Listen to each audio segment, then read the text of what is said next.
아직 불이 꺼져 있는 약국에 한 여성이 가방을 메고 들어옵니다. 곧바로 조제실로 향한 여성, 플래시를 켜고 살피다가 약통을 집어서 자기 가방 안에 집어넣는데요. 이번엔 냉장고를 열고 드링크젤을 끊임없이 가방에 챙깁니다. 그리고 잠시 후 진열대에서 뭔가를 꺼내는 여성, 카운터에서 나와서 구석으로 향하더니 뚜껑을 따고 꿀꺽꿀꺽 마시기 시작합니다. 약국을 제 집 마냥 활보하는 이 여성의 정체는 누구일까요? 예, 이번 사건은 약국을 운영하시는 약사분의 제보인데요. 자, 일단 앞서 잠깐 영상도 봤는데 예사롭지가 않습니다. 네, 그렇습니다. 이 제보자가 서울 강남에서 약국을 운영하는 약사인데요. 원래 주 6일째 약국을 근무를 하다가 좀 아이 육아도 있고 이래서 좀 다른 직원들, 보조 업무를 하는 사람들, 또 일일 약사들 이렇게 채용하는 과정에서 있었던 일입니다. 특히 한 여성을 이제 보조 업무를 하게 뽑았는데 상당히 그 경험들이 있어서 일들을 잘했던 것 같습니다. 뭐 재고 관리라든지 계산 같은 것들을 이제 했는데 이 사람이 일을 좀 잘하니까 또 근면성실하고 잘하니까 엄청나게 믿고 있었던 것 같습니다.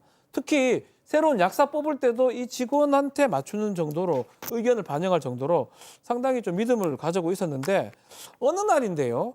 직원이 해당 어떤 손님하고 실랭이를 벌이는 모습이 있어서 CCTV를 확인해 봤는데 나중에 알아보니까 손님이 계산 그게 맞는데 이 직원하고 싸우는 모습 이런 일들이 있었다고 합니다. 그러니까 어떤 손님하고 약간 문제로 실랑이를 벌이고 있었어요, 이 직원이. 그래서 우리 직원이 잘못했을 리가 없는데 하고 CCTV를 돌려보셨다는 거죠. 자, 그런데 손님의 얘기가 맞더라. 하하. 자, 그런데 말이죠. 여기서 꿈에도 생각 못했던 직원의 충격적인 행동이 포착됩니다. 제보자 얘기 들어보시죠. 아침에 좀 쓸데없이 일찍 왔어요. 9시 출근인데 뭐 8시 38분에 항상 와가지고 얘가 뻔뻔한 데서 막 드링크를 막 자기 가방에 막 집어넣고 뭐 혼자 마시고 약국을 한 바퀴 돌면서 막 약을 다 가방에 주워 담고 조제실에 있는 전문약들도 막 집어넣고 한 걸 보고 이제 제가 저장되어 있는 CCTV를 얘 근무한 날 거를 다 봤죠. 근데 근무한 모든 날에 다 그렇게 훔쳐간 거예요.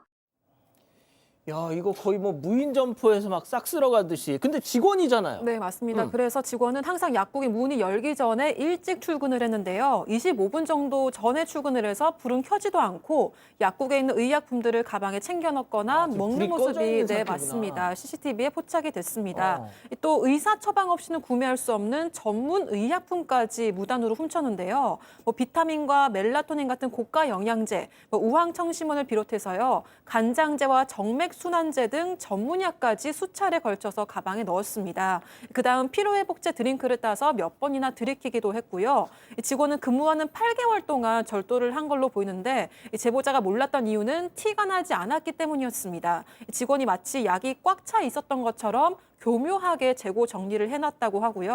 어허. 다만 향정신성 약품은 약사가 철저하게 재고 관리를 하기 때문에 또 손을 대지 않았다고 합니다. 이렇게 훔쳐간 약값만 해도 확인된 것만 200만 원 이상이고요. 제보자 추산으로는 한 500만 원 정도라고 이상이라고 합니다. 야, 이거 좀 공사 커지네요, 양 변호사님. 네, 그리고 직원의 행동이 여기서 그치질 않았습니다. 결국 이제 약사가 저거를 보고 났어요. 숨어서 잠복하고 있다가 이 약을 훔치는 현장에서 발각을 했는데 아, 진짜? 그랬더니 이 직원이 하는 말이 저 결제하려고 했는데요 라고 하더라는 겁니다.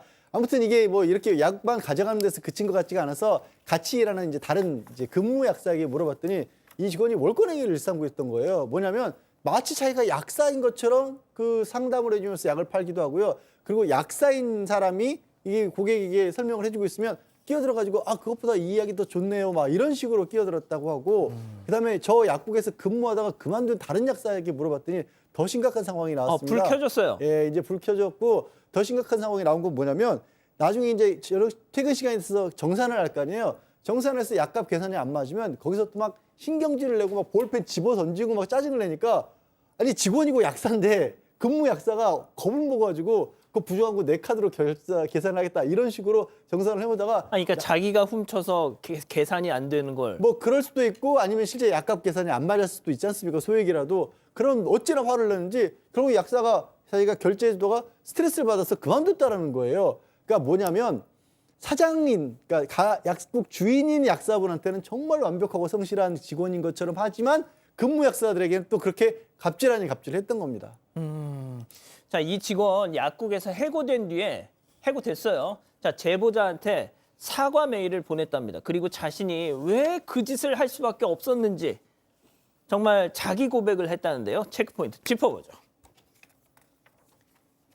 자, 선택적 충동 제보자 얘기 이어서 들어보시죠.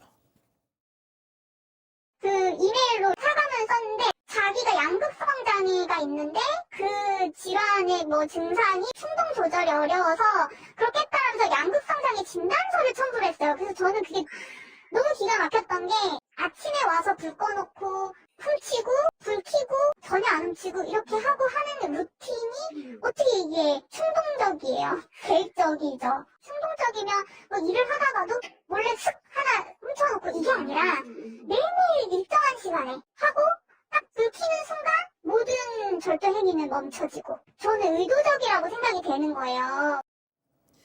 자, 지금 대전 초등생 고 김하늘 양 사건에서도 정말 많은 분들이 공분하는 것이 교수님, 네. 뭐 우울증이 뭐 범행의 원인이었다 이렇게 얘기하는 것 때문에 많은 분들이 진짜 화를 내시잖아요. 네. 그런 것처럼 이 사람도 보세요. 무슨 뭐요? 양극성 장애?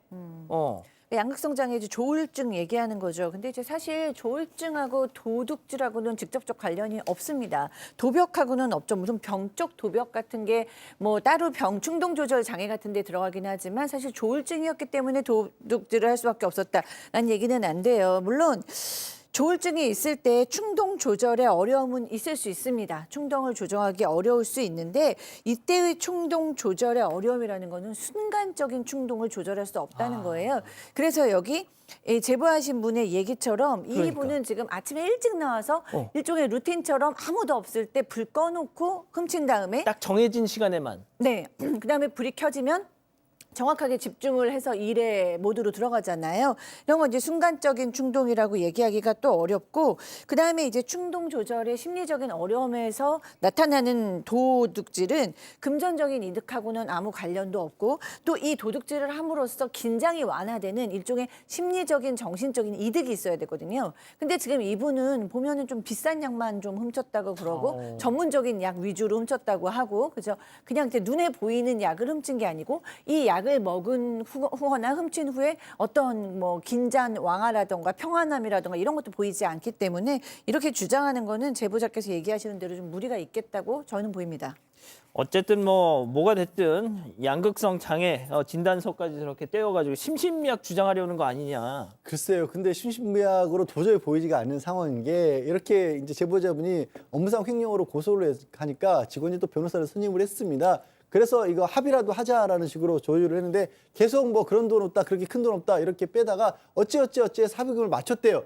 그런데 서로 합의를 하기로 해놓고 이 직원이 이미 고소가 이루어졌다는 사실을 알고 나서는 그럼 나 돈 못 줘 이렇게 또 입장을 바꿨다는 겁니다. 왜냐하면 어차피 저게 이제 고소를 하게 되면 합의를 한다고 해서 없어지는 범죄는 아니거든요, 횡령은.